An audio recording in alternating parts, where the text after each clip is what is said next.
prisoners. For your crimes against Oriath, you have been exiled to the forsaken continent of Reclast. The Magisters of Oriath are merciful and have granted all exiles one weapon. Choose wisely. Oriath has bestowed a gift upon you, a chance to redeem your crimes, a new life. Do not squander it. How's it going, everybody? We have here a Path of Exile tutorial. This one is about the Witch class. This is a game made by Grinding Gear Games. They're a really cool indie company based out of Auckland, New Zealand. So we're going to start off here by talking to this guy on the floor who seems to be dying.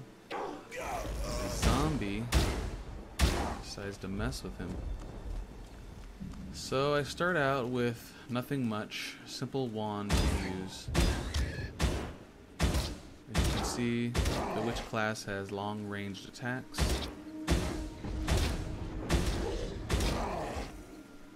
Hopefully, if I'm lucky, something cool will drop. Now we've got some monsters. Since this is a witch class, and primarily I'm going to be using magic, definitely want to have a lot of mana reserve. That'll help a lot in the long run. Oh, what do you know? Another wand. So now, I've unlocked another wand here, and I can actually dual wield it. So by simply placing it in the other slot, I now have two attacks that I can use at the exact same time. Very, very cool that any character in the game can dual wield as long as they have another weapon that's okay for the class to use.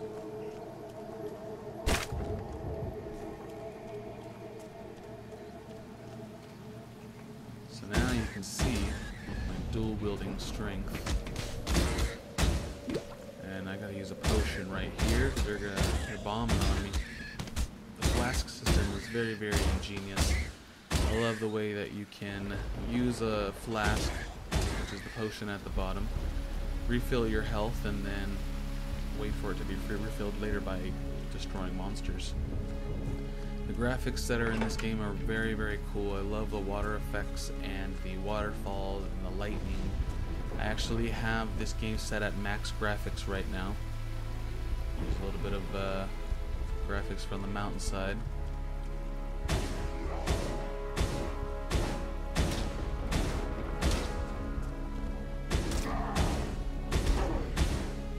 Let's see if I can get something to drop here. Come on. Yeah, something. Not getting very lucky today.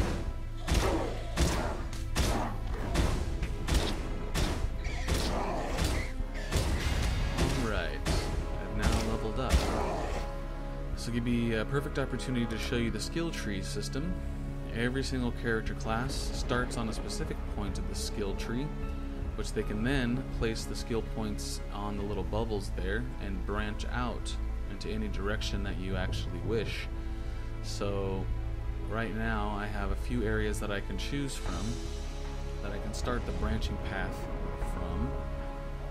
I think right now the increased spell damage will actually help out a little bit. The skill tree system is very, very ingenious. It reminds me of the Final Fantasy X skill tree, except this one is actually a lot more advanced, a lot bigger.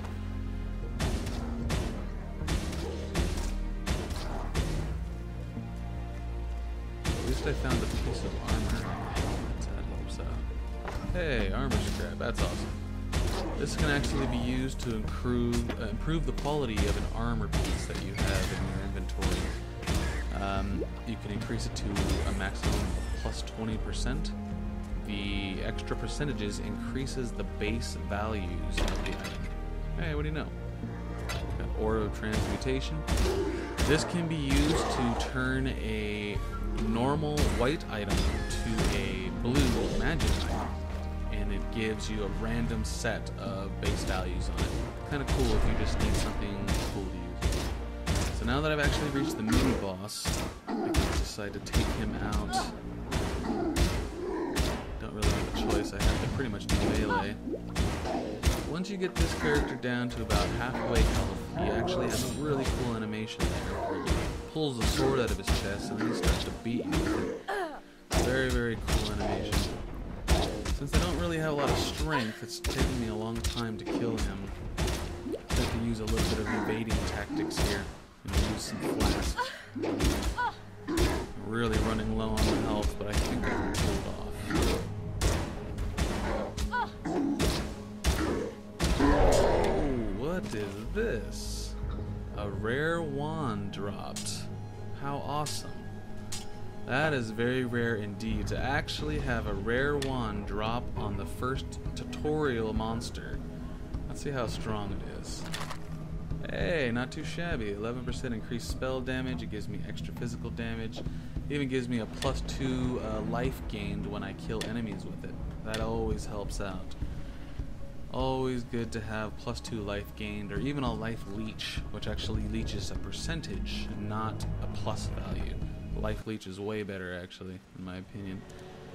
Now that we've actually had a chance to see the town area, we can talk to the NPCs, get a little bit of backstory. They'll give us new quests that we can do to complete and gain more experience and items. When you actually talk to this guy over here, you actually complete the quest, which is the tutorial, and he actually gives you an option to choose another spell. Based upon which character you want to build yourself as, you want to decide if you want to go fire, lightning, or ice attacks. So you have your choice. It's kind of cool. It's a great game. That seems to be all for the tutorial. Thanks for joining.